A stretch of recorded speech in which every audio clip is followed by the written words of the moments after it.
क्या होता है जब किसी परिवार को चुनना पड़े अपने ही परिवार के 2 में से एक सदस्य को? किसने और क्यों मारा शीला मासी को थप्पड़? अनिका या शीला मासी में किसे चुनेगा मल्होत्रा परिवार? क्या सनी आखिर बताएगा रोहित को उसकी बेटी के बारे में?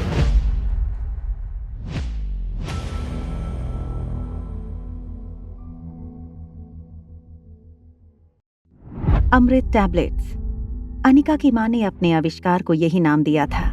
उसने किशन मामा से कहा, कुछ नहीं मामा, मैं एक आयुर्वेदिक मेडिसिन स्टोर में गई थी और वहां पर मैंने एक आयुर्वेदिक डॉक्टर को नानी की परेशानी के बारे में बताया। उन्होंने मुझे ये आई ड्रॉप्स और टैबलेट दिए। जैसे ही शीला मासी ने अनिका की ये बात सुनी, उनके गले में अचानक ही आवाज आ गई, देखा, मैंने कहा था ना, ये लड़की पक्का कहीं रास्ते से ये दवाई उठाकर लाई है। शीला मासी की ये बात सुनकर अंजलि मामी ने अनिका के कंधे पर हाथ रखकर कहा, देखो शीला, चाहे जो भी हो, आज अनिका की दी हुई दवाइयों से मम्मी जी इतने सालों बाद फिर से देखने लगी हैं। इस बात के लिए हमें अनिका को थैंक्स कहना चाहिए। मैं इस लड़की को थैंक यू कहूँ? नहीं मासी, आपको इसमें से कुछ करने की जरूरत नहीं है। बस आपको सिर्फ इतना करना है कि आपको मेरी माँ से माफी मांगनी है। अनिका की बात सुनकर अचानक ही शीला मासी को खांसी आने लगी। किस बात की माफी मांगू मैं तुम्हारी माँ से? मेरी माँ की आंखों की रोशनी स्वाति की वजह से ही गई थी। अपनी बड़ी बहन की इंसल्ट सुनकर किशन मामा अपने गुस्से पर काबू नहीं रख पाए और उन्होंने शीला मासी को चिल्लाकर कह दिया, shut up Sheila, just shut up. Kishan, तुम अपनी बड़ी बहन को इस तरह सबके सामने जलील कर रहे हो। बस करो शीला, बहुत हो चुका। ठीक है, आज तुम मेरी बेइज्जती कर रहे हो, मगर ये मत भूलना कि जब स्वाति कंपनी और घर को छोड़कर भाग गई थी, तब मैंने ही कंपनी संभाली थी। मैं आज से कंपनी की जिम्मेदारियों से अपने आप को फ्री करती हूँ। माफी मांगना तो बहुत दूर की बात है। अगर स्वाति मेरे सामने खड़ी होती तो मैं उसे एक तमाचा मार देती। जैसे ही शीला मासी के मुंह से ये शब्द निकले, उनके गालों पर जोर से एक थप्पड़ पड़ा। किशन मामा के पास बैठी उनकी माँ गुस्से से तिलमिलाए उन्हें देख रही थी। नानी माँ ने कहा, बूढ़ी पार्वती मल्होत्रा के हाथों में अब भी इतनी जान है कि रास्ता भटके अपने बच्चों को लाइन पर ला सके। ये कहते हुए अंजलि मामी का सहारा लेते हुए पार्वती मल्होत्रा अपने पैरों पर खड़ी हो गईं। अपनी बहन के बारे में बुरा बोलना बंद करो। शीला मासी का एक हाथ अभी भी उनके गाल पर था। उन्होंने अब अपनी आवाज और चढ़ाते हुए कहा, मेरी आवाज तो थप्पड़ मारकर तुम बंद कर लोगी मम्मी, लेकिन जो लोग बाहर बातें करते हैं उन सब का मुंह कैसे बंद करोगी? तुम्हें पता है करण गुलेरिया के साथ क्या किया है स्वाति ने?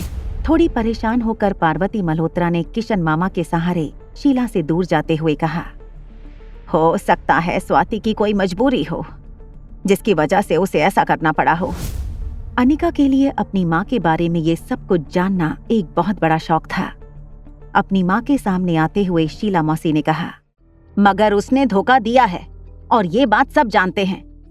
आज इस अनिका और मुझ में से किसी एक को चुनना होगा तुम्हें। या तो वो इस घर में रहेगी या तो मैं इस खानदान का हिस्सा रहूंगी। शीला मासी की ये बात सुनते ही पूरे कमरे में सन्नाटा छा गया। थोड़ी देर बाद साइलेंस ब्रेक करते हुए अनिका ने कहा, मैं घर छोड़कर चली जाती हूँ। ये कहकर अनिका कमरे से बाहर निकलने लगी, मगर किशन मामा ने अनिका का हाथ पकड़कर उसे रोक लिया और कहा, ये तुम्हारा घर है, तुम कहीं नहीं जाओगी। जब कोई कुछ नहीं बोला तो शीला मासी समझ चुकी थी कि मल्होत्रा परिवार ने अनिका को चुना था।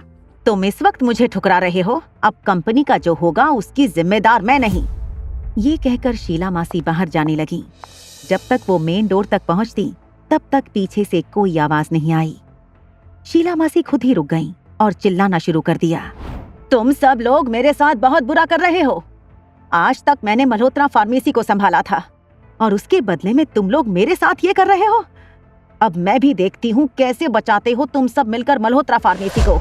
आज से मैं शास्त्री फार्मेसी के साथ मिलकर उस कंपनी को बर्बाद करने के लिए दिन रात एक कर दूंगी। मल्होत्रा परिवार को ये धमकी देते हुए शीला मासी अपनी गाड़ी में बैठकर चली गईं। अंजलि मामी पार्वती मल्होत्रा को फिर से बेड पर लेटाते हुए कहने लगी, मम्मी जी, क्या वो सचमुच मल्होत्रा फार्मेसी बर्बाद कर देगी? इस बात की टेंशन किशन मामा को भी जरूर थी, मगर इस वक्त किशन मामा को शीला की चुनौती से ज्यादा कल्याण शास्त्री की फार्मेसी कंपनी का डर था। अपने मामा मामी को टेंशन में देखते हुए अनिका ने कहा, मामा, क्या मैं आपकी कोई मदद कर सकती हूँ? नहीं बेटा, तुम इन सबसे दूर रहो। ये कहकर वो कमरे से चले गए। दरअसल कल्याण का मार्केट शेयर जिस अमृत टैबलेट की वजह से बढ़ने वाला था, वो उसकी माँ की बनाई हुई फॉर्मूला का ही नतीजा था। Marwah industry head office top floor पर सनी रोहित से मिलने के लिए वेटिंग लाउंज में वेट कर रहा था। सनी इस बात से अभी भी गिल्ट में था कि उसने रिया और आर्यन की सच्चाई अपने भैया से छुपाई थी। अब दादी माँ का ऑपरेशन भी हो गया था। सनी को लगा अब उसे रोहित को सब सच बता देना चाहिए। जैसे ही चिराग ने रोहित की कैबिन का दरवाजा खोला, सनी दौड़कर अंदर चला गया और अपनी आलीशान डेस्क पर बैठे रोहित के पास जाकर कहा, रोहित भैया, आपको एक बेटी होती तो कितना अच्छा होता। सनी की इस बात का क्या जवाब देगा रोहित? कैसे बचाएगी मल्होत्रा फैमिली अपने बिजनेस को? क्या निका करेगी मदद मल्होत्रा परिवार की? जानने के लिए देखिए अगला एपिसोड सिर्फ पॉकेट एफएम के YouTube चैनल पर। और एक लड़की को देखा तो के सारे एपिसोड्स को सुनने के लिए डिस्क्रिप्शन में दी हुई लिंक से डाउनलोड कीजिए पॉकेट एफएम ऐप।